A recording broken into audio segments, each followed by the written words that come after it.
반갑습니다. 송관종입니다. 자, 간밤에 미국 시장이 상승이 나오면 좋은데 이제 약간 좀 눌림목을 좀 줬습니다. 고용 지표가 생각보다는 나쁘지 않았어요. 시장 예상하는 것 정도 나왔는데 그래도 연준이 공격적으로 금리 인상을 할 것이다. 이제 이런 우려감 때문에 시장이 좀 조정을 받았습니다. 자, 그렇다고 해서 완전히 끝난 건 아니에요. 우리가 전략을 잘 짜면 되고 일단 시장 자체 지수가 안 좋다면 또 종목별 대응 전략을 가져가시면 됩니다. 그래서 이슈와 재료를 먹으면 상승 초기 종목을 공략한다면 그래도 좋은 또 수익을 창출할 수 있는 흐름이니까 힘내시고 오늘 저하고 전략을 잘 짜시면 또 좋은 흐름이 나올 걸로 보여집니다. 자, 송전지명 시작하도록 하겠습니다. 최근에 미국 시장이 조정을 많이 받죠. 자, 지난주에 제가 그런 말씀 드렸을 겁니다. 이제 장대 음봉이 떨어졌을 때 경계는 하되 겁먹을 필요는 없다. 이제 이런 이야기를 해드렸는데 제가 보기에는 수요일까지는 괜찮았어요. 근데 그 이후에 어제의 흐름이 좋지 않았고 목요일 흐름이 약간 좀 쉬어가는 움직임이 나왔죠.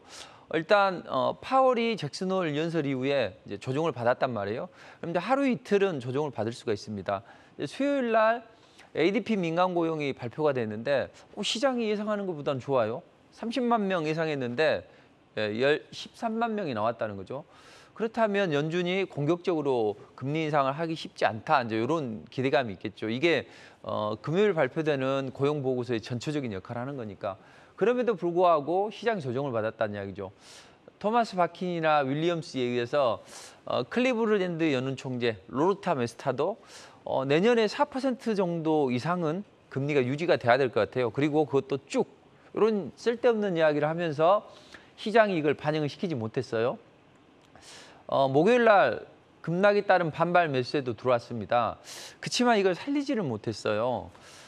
그리고 금요일 날 이제 신규 고용이 발표가 됐는데 31만 명 나왔습니다. 시장이 예상하는 것은 52만 명인데 생각보다는 괜찮아요. 다만 연준의 긴축 의지를 꺾을 만한 그런 정도는 아니다. 이제 요것 때문에 시장이 조정을 받았습니다. 자, 그럼 앞으로 어떻게 전개될까요? 제가 지난번에 말씀드렸던 것처럼 장대 연봉이 떨어지고 이제 한 주 중반이나 주 후반에는 브레이크가 걸려서 올라가야 된다고 했는데 브레이크는 거리고 올라갔는데 그래도 연준의 어떤 긴축 강도는 계속될 것이다 하면서 이제 조정을 받았단 말이에요. 자, 제가 최악의 경우에는 60일선은 추세 이탈을 하지만 않으면 된다. 그 말씀 드렸죠. 이제 미국 시장은 다음 주에 어떻게 전개될 거냐면 반드시 올라가야 돼요. 반드시 윗방향으로 올라가야 되는데 여기서 조금만 더 행보가 길어지고 조정을 받으면 이 21선이 시간이 지나면 60일선을 데드크로스를 할 거예요. 그렇게 되면 20선하고 60선하고 이 돌려 세우고 상승의 에너지를 응집하는데 한 달 이상이 걸려요. 그래서 다음 주에는 어떤 식으로든 빨리 이걸 회복을 해야 되는데 다음 주 월요일 날은 휴장이란 말이에요. 그리고 미국이 이제 다음 주에는 중요한 경기 지표를 발표를 안 해요. 제조업 지표나 무역 수지나. 근데 이 시기에는 연준 위원들의 매파적인 발언이 이어지겠죠. 그래서 지금은 구원 투수가 필요하다. 연준 위원 중에서. 이렇게 보시고 어쨌든 하향 조정이 될 텐데 다음 주를 잘 넘어가면 그 다음 주부터는 흐름이 좀 개선이 될 수가 있습니다. 왜냐하면 블랙아웃 기간이죠. 최근 연준 위원들이 매파적인 발언을 이어가면서 시장이 조정을 받았죠. 근데 그때 연준 위원들은 불필요한 이야기를 안 할 것이고 그다음 CPI나 PPI, 소매 판매 이런 이제 물가 지표를 발표할 텐데 최근에 물가 지표는 정점을 통과하는 피크와 기대감이 있죠. 자, 그렇다면 다음 주에는 어떤 식으로든 이 브레이크가 걸리고 추가적인 하락만 나오지 않고 소폭이라도 반등만 나오면 됩니다. 그래서 주 초에는 좀 어렵겠지만 주 중반에라도 양봉 하나가 시급한 실정이다. 이렇게 보시면 될 것 같습니다. 자, 그렇다면 지난주에 제가 그런 말씀 드렸죠. 우리 시장은 하락을 했어요. 그러면 물가지표 나오기 전에 일단 고용지표가 발표가 되는데 민간 고용에서 좀 긍정적으로 나오면 그걸 반영시키면서 반등이 나오고 우리는 미시간의 선물이 빨리빨리 올라가야 된다. 이제 이런 말씀을 무료 공개 방송에서 드렸는데 여기까지는 좋았어요. 그리고 저는 나쁘지는 않다고 봅니다. 미국보다. 왜냐하면 미국 시장은 좀 빠지고 추세적인 하락을 하고 있는데 우리는 반등이 나왔기 때문에 아직도 조정을 받아도 어느 정도 회복할 수 있는 기초 체력이 다져졌다는 거죠. 최근에. 그래서 최근에 보약을 먹고 기초 체력을 다졌기 때문에 여기서 빨리만 회복이 되면 된다. 저는 이번 조정이 쌍바닥을 치는 수준이 되면 딱 좋겠다 이렇게 보여집니다. 쌍바닥은 이렇게 형성이 될 수도 있고 조금 오른쪽 엉덩이가 처지는 짝꿍댕이 형태가 될 수도 있어요. 이번에는 이런 게 될 가능성이 있는데 오히려 이제 우리 추석 연휴 있는 게 다행인 게 다음 주 월요일 날은 이제 조정을 좀 받겠죠. 그렇지만 미 증시가 활동을 안 한다는 이야기죠. 자, 그랬을 때 화요일이라도 약간 음봉이 떨어진다 하더라도 화요일 날 반등세도 나오고 이렇게 하면서 잘만 바닥을 좀 추세 하락만 나타나지 않으면 그동안에 우리가 쉬는 동안에 미국이 좀 기간 조정을 받고 이런 식으로 전개되면 추석 연휴 이후에는 조금 더 투자하기가 좀 좋지 않겠는가. 어찌됐든 좀 지수의 움직임을 잘 파악을 해야 되겠지만 여기서 조금 흘러내리더라도 쌍바닥만 빨리만 치면 됩니다. 그래서 다음 주 그리고 그 다음 주 정도에서 잘 회복이 되기를 기다려 보도록 하죠. 자, 지수가 이렇게 되면 어쨌든 지수보다는 이 유망 섹터나 이런 종목들을 좀 봐야 되는데 제가 지난주에 그런 말씀 드렸을 거예요. 바이오가 가야 시장이 간다. 이렇게 말씀드렸죠. 뜬금없이 이런 말씀 드리면서 뭐 코로나 치료제나 아니면 항체 치료제나 여러 섹터에 대해서 분석을 해드렸는데 거기에서 이제 방송에서 말씀드렸던 종목들 그리고 무료 공개 방송에는 콕 찍어서 이 종목의 움직임이 좋아져야 됩니다. 이렇게 이제 콕콕 찍어서 공부를 했었는데 현대바이오 뭐 코로나 치료제 때문에 올라갔죠. 다른 섹터들도 다시 한번 치고 올라갈 수 있을 것 같아요. 코로나 치료제 관련주들 그리고 메디콕스 이런 종목들도 좀 강한 움직임이 나왔었죠. 그다음 이제 첫 번째 종목으로 말씀드렸던 DL링크도 강한 모습입니다. 자, 앞으로는 바이오주들이 좋아질 것 같아요. 왜냐하면 다음 주부터는 이제 각종 학회가 많이 진행이 되고 있고 시장이 좋지 않잖아요. 그러니까 지수 방어용으로 딱 좋다고요. 그래서 다음 주에는 뭐 유럽 종양학회도 있고 여러 가지 학회도 있기 때문에 그런 움직임 속에서 바이오주들이 반짝 랠리가 나올 수 있다. 그리고 바이오주들은 움직임이 좋아지면 한번 치고 올라가면 또 강하게 치고 올라가는 경향이 있습니다. 그리고 지난주에는 이제 네옴시티 관련주를 또 언급을 해드렸어요. 근데 네옴시티는 8월 달 들어서 지금 세 번째 해드리고 있습니다. 항상 제가 그 말씀 드리는 이유는 뭐냐면 이슈화 재료를 먹은 종목 이런 종목을 이 에너지가 응집이 될 때 이때 미리 공략을 해야죠. 그리고 시장이 그걸로 인해서 올라가면 그때는 이제 차익 실현 해줘야 된다는 거죠. 그래서 한미글로벌이나 이런 것들을 이제 쭉 그 네옴시티 관련주들을 이제 말씀드리고 저는 항상 그렇습니다.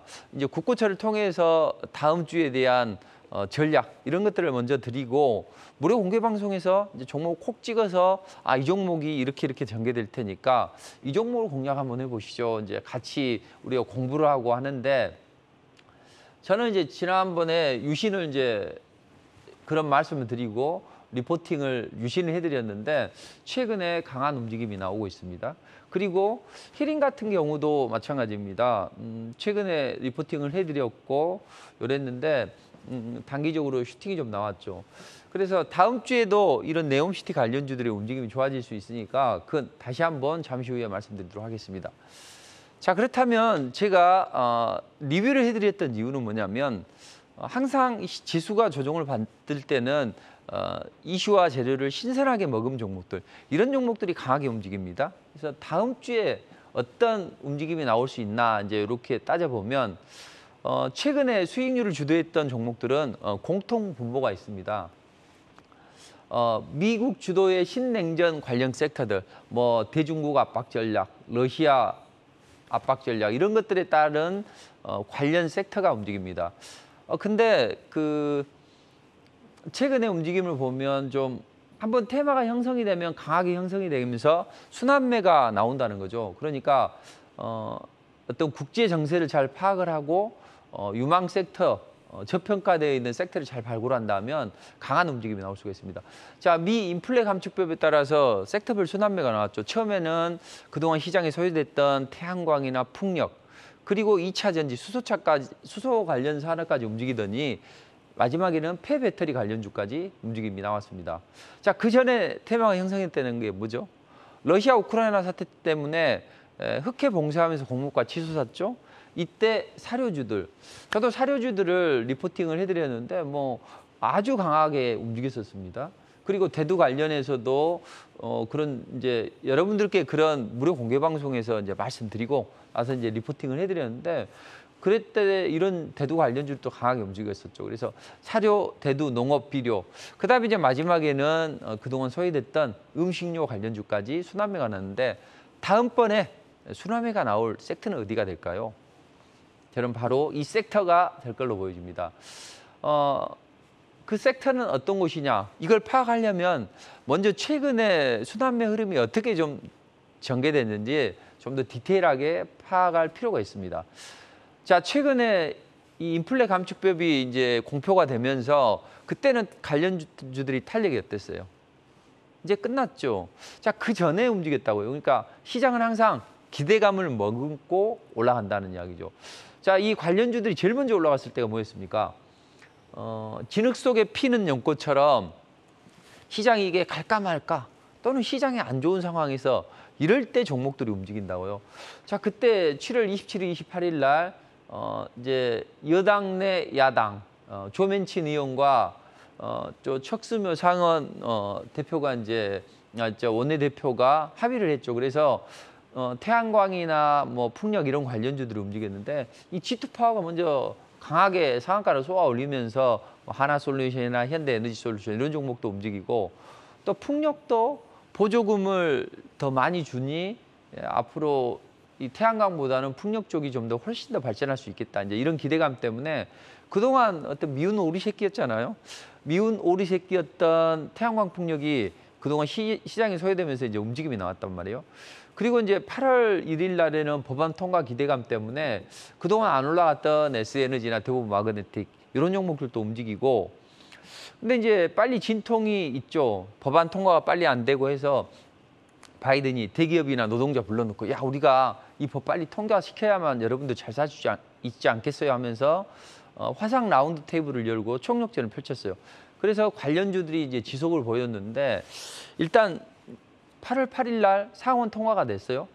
그때 이제 종목들이 약간 바뀌면서 이러한 종목들이 움직였고 수소 관련주도 움직였다는 이야기죠. 야 이제는 킬로그램당 상달러 세액 공제를 해준다고 하네 청정 수소에 대해서. 그래서 퓨얼셀, 두산 SPU얼셀 이런 종목들이 움직였습니다.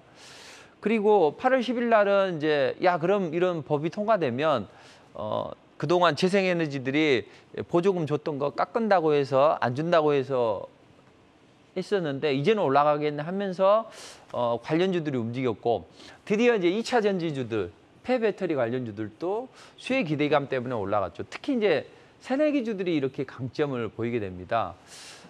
배터리 소재 같은 경우에는 탈중국 방침이 구체화되면서 야 일단 소재를 중국에서 많이 수입을 해서 하잖아요. 그럼 소재를 많이 수입해서 못하게 되면 기존의 폐배터리를 활용을 해야 된다. 그래서 폐배터리 관련주들이 움직였죠. 그리고 이제 하원 통과되고 그러면서 뭐 기타 안 움직였던 에코프로, 캠트로스 이런 종목들이 움직였는데 저도 이제 이런 종목을 리포팅을 통해서 또 뭐 해드리고 했었는데 강한 움직임이 나왔다는 거죠. 그리고 이제 마지막에는 어떤 종목까지 움직였냐면 뭐 LG 에너지 솔루션이나 대주전자재료 이런 배터리 관련주들 이런 종목들이 움직였고 폐배터리 관련주들이 지속적인 강세를 보였다는 거죠. 자, 이런 식의 움직임이 나왔습니다. 자, 그러면 여기서 우리가 습득을 해야 될 건 뭡니까? 어려움 속에 피는 꽃. 이게 될까 말까 할 때 저들이 매집을 해서 급등이 시작되는 시작점을 잘 찾아야 되는 것이고 이게 공표가 되거나 하면 현실화되면 그때는 팔아줘야 되겠죠. 그리고 순환매를 돌린다는 거죠. 그러니까 이런 흐름을 잘 아시면 될 것 같습니다. 자, 그렇다면 최근에 이제 움직임을 보자고요. 주도주의 움직임은 국제 정세에 따른 어떤 그런 종목들이 순환매가 나온다는 건데 최근에 이제 바이든의 어떤 움직임, 특히 미국의 움직임에 따라서 어떤 큰 테마가 형성이 됩니다. 자, 바이든 입장에서는 야 러시아는 젤렌스키한테 맡겨두고 우리는 대중국 압박 전략을 펼쳐야 되겠어. 왜냐하면 중국이 최근에 코로나처럼 니파 바이러스를 퍼뜨리려고 하는데 이게 75%의 어떤 전염률이 있다. 그래서 이런 우리가 대중국 압박 전략을 좀 펼쳐야 되겠어. 특히나 우리가 민주당이 지금 수세에 몰리고 있죠. 그래서 중간 선거 11월 달에 있는데 이거 이기기 위해서 일부러라도 한번 대중국 압박 전략을 해서 국민들이 지지를 얻어보자. 이런 측면이 있죠. 공화당에서는 헌터 바이든이 지금 중국의 그 원유 업체들하고 이렇게 짜고 이번에 전략 비추기를 싼값에 넘긴 거 아니냐. 이런 우려감이 있죠. 중국 입장에서도 코로나가 한창인데 뭔가 지지율을 3년임이 확정적이긴 하지만 미국의 헤지펀드들이 조지 소로스나 이런 헤지펀드들이 중국 내 자금과 결탁을 해서 시진핑을 끌어내리려고 하니 뭔가 미국과의 관계를 좀 악화시켜서 좀 자기의 입지를 좀 확실히 좀 하려고 하는 그런 움직임이 나왔습니다. 자, 이런 과정에서 형성이 됐다는 이야기죠. 그래서 우리는 급변하는 국제 정세 속에서 이제 어떤 걸 찾아야 되냐면 러시아는 놔두고 대중국 압박 전략을 하는데 미국이 중국을 압박을 할 때 이제 항상 하는 게 3고 정책입니다.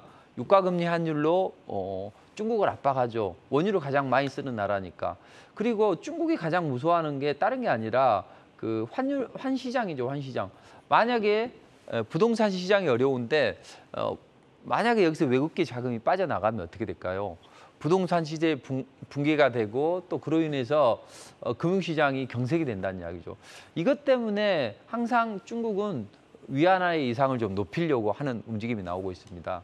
그래서 이제 이걸 제어하기 위해서 지금 최근에 바이든이 대중국 압박 전략을 펼치고 있는데 여기서 중요한 핵심 인물이 하나 떠오르게 됩니다. 빈살만이라는 사람인데 이 사람이 상당히 여유가 있죠. 바이든보다 얼굴로 보면 여유가 더 있어요. 근데 요직을 독차지했다고요.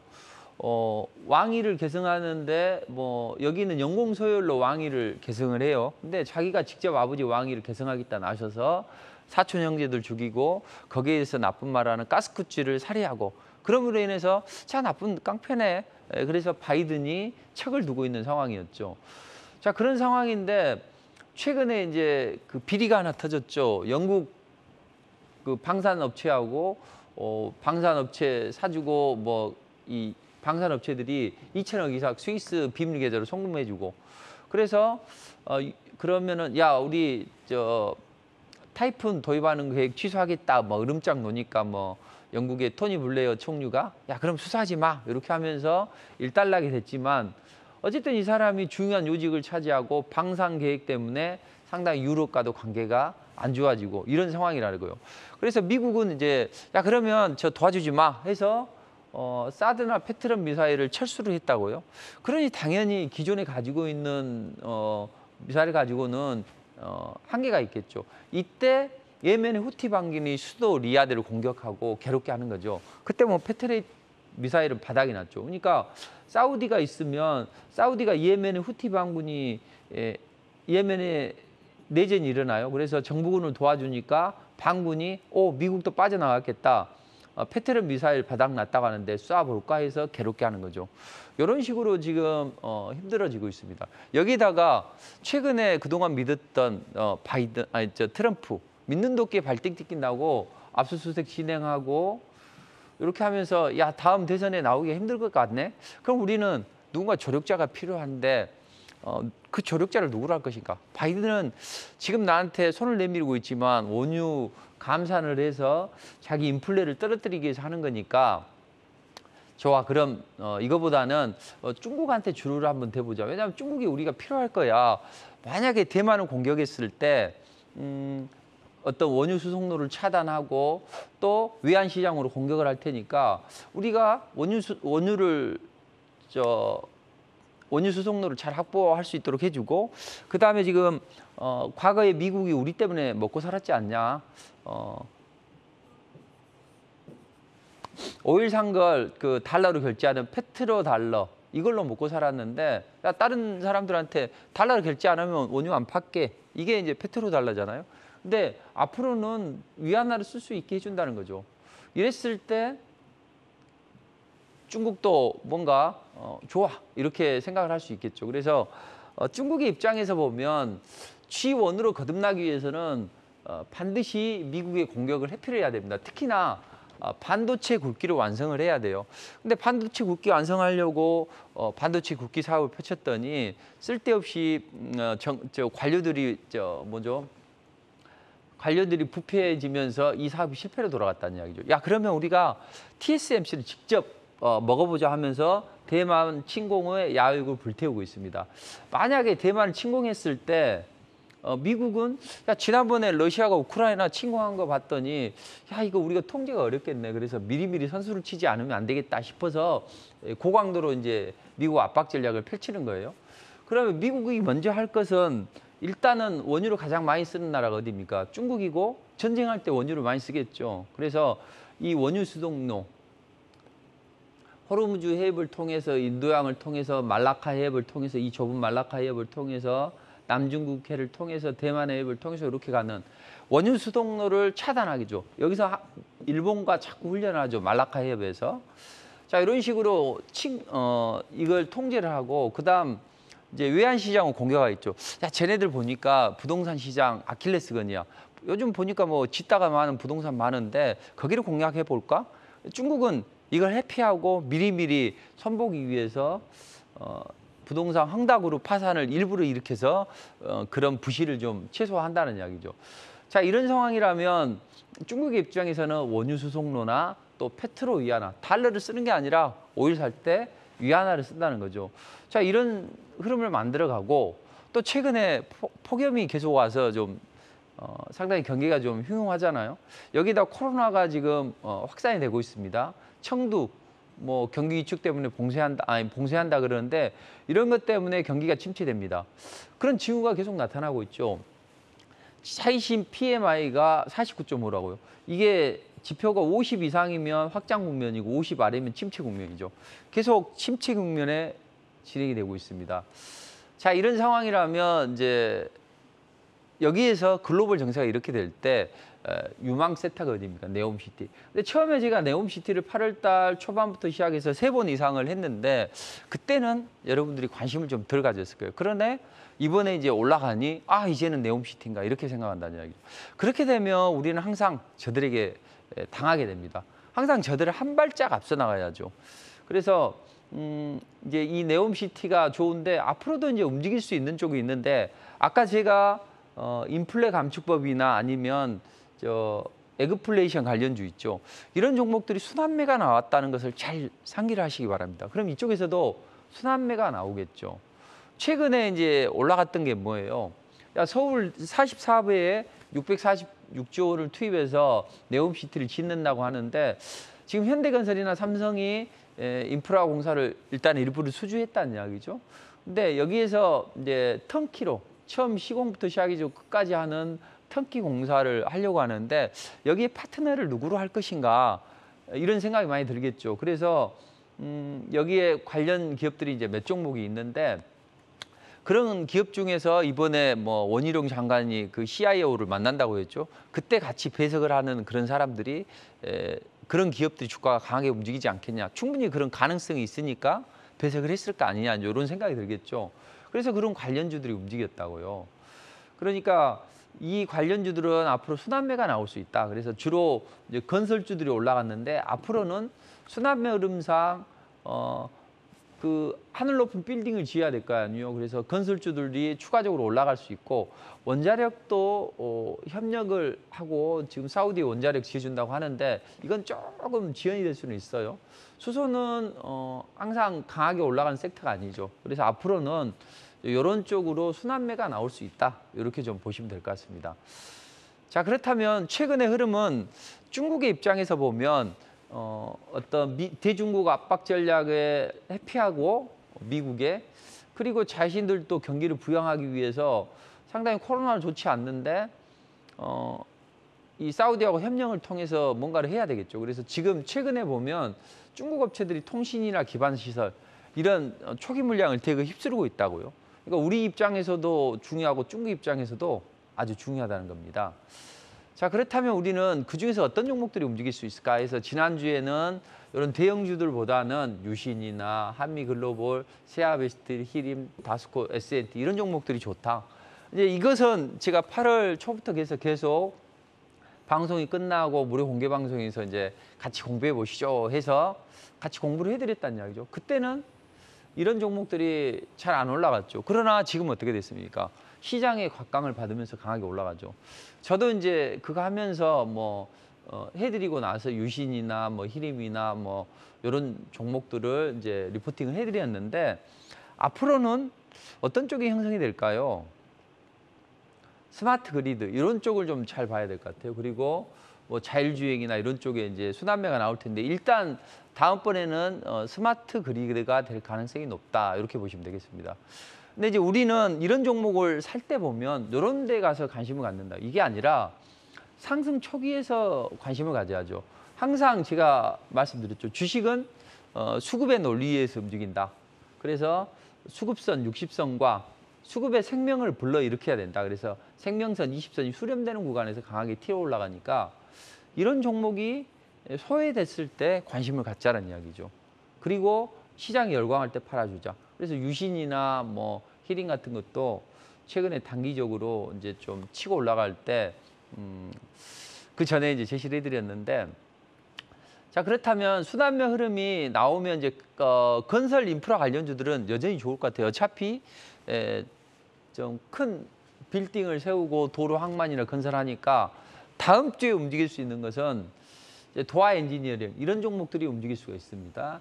그래서 삼성물산이나 현대건설이 이제 턴키로 참여할 수 있는 기업을 물색 중이다. 이제 이렇게 이야기를 하고 있는데 여기에서 뭐 관광 리조트 단지나 해상 매립 산업 쪽으로 해서 방향성을 잡고 있으니까 거기에 관련된 기업은 이제 여기 도화 엔지니어링이고 그다음 이제 먼저 방송 무료 공개 방송에서 말씀드리고 저도 리포팅을 해드렸는데 소폭 올라가서 얘는 세게 안 올라가고 근데 도로 안전시설물 관련해서 이 종목 또 S&T 에너지 같은 경우에는 자회사 아람코가 지금 파트너로 있죠. 그래서 공랭식 열 교환기를 제시하는데 이런 종목이나 아니면 스테인리스 무게목 강관을 만드는 합작사를 설립한 세아베스트 지주 이런 종목들이 이제 추가적으로 올라갈 수 있어요. 근데 얘네들이 이제 살짝 꿈틀거리고 2차 랠리가 나올 수 있다고요.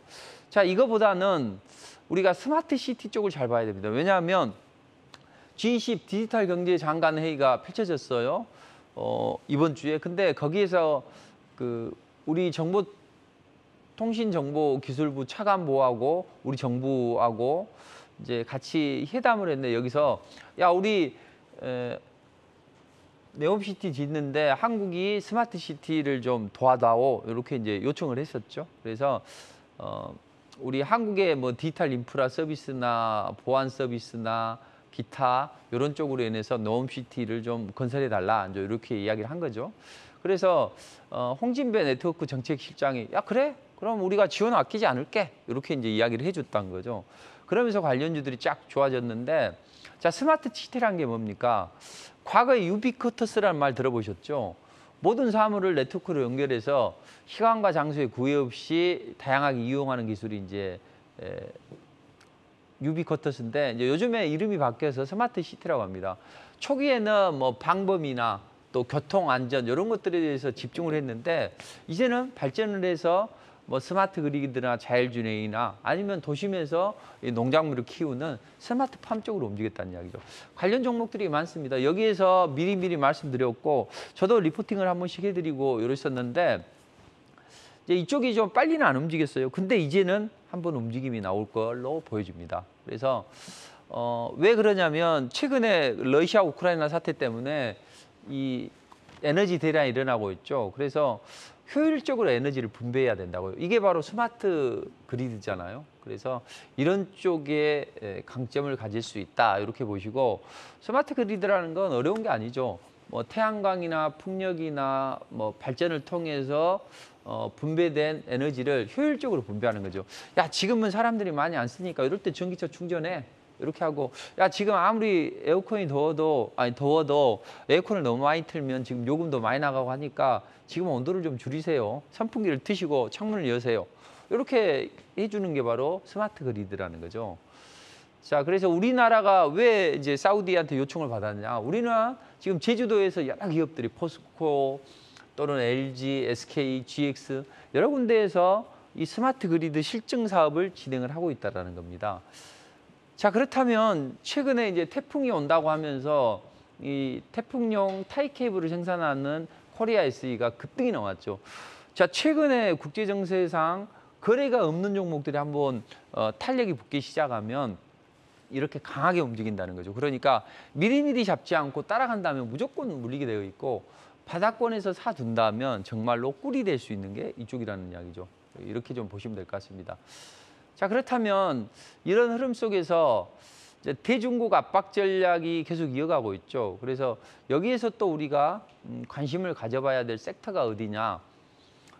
지금 중국이 대만 해협을 사이에 두고 미국과 뭐 군사적으로 대치를 하고 있는데 최근에는 급기야는 이 중국의 함대에서 미국의 어떤 미사일이나 아니면 배들을 요격하는 그런 공격 시뮬레이션을 진행한다고 어제 그런 뉴스가 발표가 됩니다. 그리고 최근에 니파 바이러스가 치사율이 75%인데 이거 미 의회에서 유전자 조락 실험하는 거 아니냐 이런 이야기가 나올 정도로 중국에 대해서 안 좋은 흐름이 나오고 있다는 거죠. 자, 그래서 중국을 잡기 위해서는 상고 정책을 펼친다고 했습니다. 유가, 금리, 환율로 중국을 압박한다. 노무라 증권이 이런 이야기를 했어요. 2028년도에는 중국이 지원으로 나서실 수 있다. 그렇지만 위안화 강세를 보이면 그게 2년 정도는 빨라질 수 있다. 그렇다면 미국의 입장에서는 위안화가 강해지는 걸 달가오지 않겠죠. 자, 그렇게 하기 위해서 중국은 야 그래 그럼 노무라 증권이 그런 이야기 했으니까 우리 위안화 국제화 빨리 추진하자 이렇게 하고 있어요. 특히나 가뭄의 단비를 만났죠. 러시아가 서방 제재로 스위프트에서 제외됐다고요. 그러니까 최근에 위안화 국제 사용량이 엄청 급증을 했다는 거죠. 자, 이랬을 때 또 중국이 야 그러면 내친 김에 한번 달려볼까 하면서 야 사우디한테 내가 원전 지어줄 테니까 핵 가질 수 있는 우리 페트로 위안화 원유 사는데 위안화 결제할 수 있도록 좀 도와다오. 그러니까 그래 한번 해보자. 해서 이번에 11월 달에 열리는 G20 정상회의에서 뭐 푸틴이나 또 시진핑 다들 만나서 이야기를 할 거라는 이야기죠. 자, 이런 식의 사우디 밀착 행보가 진행이 되면 바이든 입장에서는 짜증이 많이 나겠죠. 그래서 여기에 대해서 뭔가 이제 제재를 해야 된다는 거죠. 자, 그렇다면 어떤 제재가 가능할까요? 자, CBDC 디지털 화폐 도입을 빨리 하면 됩니다. 그래서 우리나라도 이런 국제적인 흐름 따라서 금융사하고 CBDC 실증 사업을 펼치고 이제 올해 안에 마무리되고 내년부터는 이제 상용화가 되겠죠. 그리고 미국에서도 이게 계속 진행이 되고 있는데 30일 날 브레이너드가 이런 이야기를 했어요. 실시간 지급 결제 시스템 이게 이제 패드나우거든요. 패드나우가 내년 5월 달이나 7월 달에 출시가 될 것이다. 패드나우가 뭐냐면 연중 무휴로 실시간으로 지급 결제가 가능하다는 거죠. 그래서 다음번에는 이제 움직일 수 있는 게 CBDC다. 그래서 CBDC 관련주를 잘 보시고 먼저 말씀드리고 무방에서도 설명드리고 했었는데 CBDC 관련주를 잘 보자. 그리고 하나만 더 이제 말씀을 드리면 자, 러시아 우크라이나 사태 때문에 에너지로 이제 유럽을 압박하게 되는데 서방 제재가 강화되니까 야 그러면 가스 터빈 수리 좀 해야 될 것 같아. 그리고 너희들 루블화로 결제 안 하면 안 팔아. 이렇게 하면서 깡짜를 놓고 있습니다. 그래서 유럽의 천연가스 관련 가격이 급등하고 천연가스 가격이 관련주들이 급등이 나왔어요. 또 이거 안 되다 보니 야 그러면 우리가 겨울이 오는데 천연가스를 잘 확보해 보자 해서 호주나 카타르, 미국에서 천연가스를 실어 왔다고요. 그러려면 뭘로 와야 됩니까? 배로 와야 되겠죠. 그래서 LNG선 수입이 좀 LNG를 통한 수입이 활발해질 수 있다. 그래서 조선주를 잘 봐야 된다고 했는데 조선주가 강하게 올라갔다는 이야기죠. 그래서 저는 그 흐름에 맞춰서 무료 공유 방송에서 종목들을 찍어서 이제 같이 공부를 했었고 그리고 나서 리포팅을 해드렸어요. 근데 리포팅 해드렸는데 리포팅이 거의 한 요즘에 7월 달, 8월 달 보니까 10중 8구의 어떤 적중률이 나오던데 근데 GSE 같은 경우에는 이런 식으로 해서 강하게 움직임이 나왔죠. 조용할 때 우리가 공략을 해야 된다. 그리고 나서 이제는 배로 움직일 것 같은데 LNG 선들이 움직일 것 같으니까 조선주를 잘 봐야 된다. 제가 계속 국고초를 통해서 말씀드렸죠. 그리고 종목도 제시를 해드렸습니다. 근데 그 종목들이 생각보다 잘 움직였어요. 그래서 이제 저는 사실은 이 클럽에서 조선주는 중장기로 들고 가면 됩니다. 이렇게 이제 말씀을 드렸는데 그래도 최근에 시장에서 따끈따끈하게 공략하는 게 좋겠다 해서 이제 이 리포트를 통해서 KSP 선박용 엔진 관련주인데 주식이라는 건 중요한 건 뭐냐. 재래도 중요하지만 누군가 매집을 통해서 강하게 움직이는 게 중요하다. 이때 매집을 통해서 했기 때문에 이때 공략하면 된다 했더니 강한 움직임이 나왔었죠. 그래서 이 움직일 때는 이런 LNG 관련주를 선박 엔진 관련주를 제시드렸는데 최근에 이제 리포트가 계속 좋은 흐름이 나오고 있습니다. 그래서 현대 로템이나 세노텍이나 이런 종목들에 이어서 저런 종목까지 제시를 해드렸는데 다음 주에는 이제 여기 방송에서 말씀을 드리고 저도 이제 또 다른 쪽을 좀 공략해드릴까 하는데 그 섹터가 바로 이제 그 가스관 관련주라는 거죠. 가스관 관련주. 왜냐하면 이제 천연가스 가격이 하락을 했습니다. 최근에 10월 1일 기점으로 해서 한 80% 정도를 우리가 천연가스 재고를 좀 가져가 보자 했는데 8월 30일 기준으로 벌써 이걸 넘어섰다는 거죠. 그러니까 천연가스 가격이 하락했고 천연가스 관련주들이 안 움직였습니다. 그리고 러시아가 천연가스를 확보하기 위해서 미국이나 뭐 노르웨이나 여러 나라들에서 기타 나라들에서 카타르나 이런 데서 많이 들어오면서 조선주들이 움직였는데 이제 그것도 캐캐 묵은 재료가 됐죠. 그래서 조선주들도 안 움직인다는 거죠. 그럼 이제는 하는 이야기가 뭐냐면 앞으로 우리가 겨울은 좀 춥게 지내보자. 그리고 앞으로 2년 동안은 러시아한테 휘둘러도 좋다. 대신 에너지 자립을 해가자. 어떻게?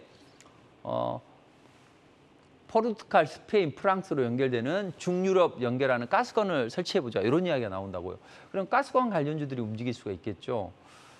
그래서 이런 움직임. 그리고 또 이걸 대응하기 위해서 해상 풍력 발전을 발트해 국가들이 7배 정도 확대해보자. 그래서 피팅 업체들이 관심을 가져보자 했는데 피팅 업체들은 뭐 물론 관련주들이 이렇게 이제 종목들이 있지만 이 종목들이 이미 올라갔다고요. 그러니까 안 움직였던 이런 가스관 관련주들이 움직임이 나와야 된다. 이렇게 보시면 될 것 같습니다.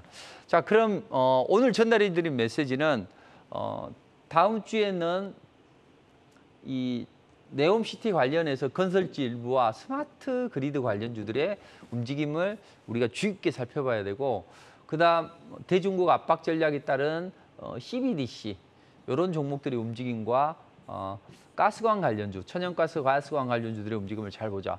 그리고 지난주에 이제 유럽 종양학회나 이런 것들을 통해서 바이오주가 시장에 주목을 받을 수 있다. 근데 주목을 이번 주에 받았어요.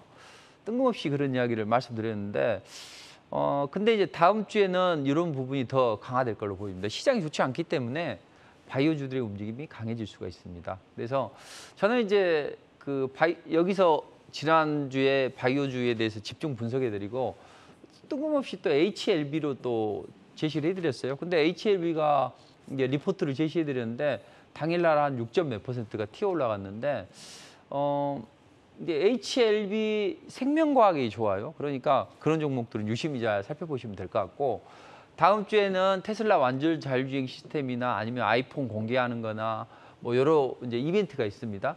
그래서 방금 제가 세 가지 섹터 말씀드렸고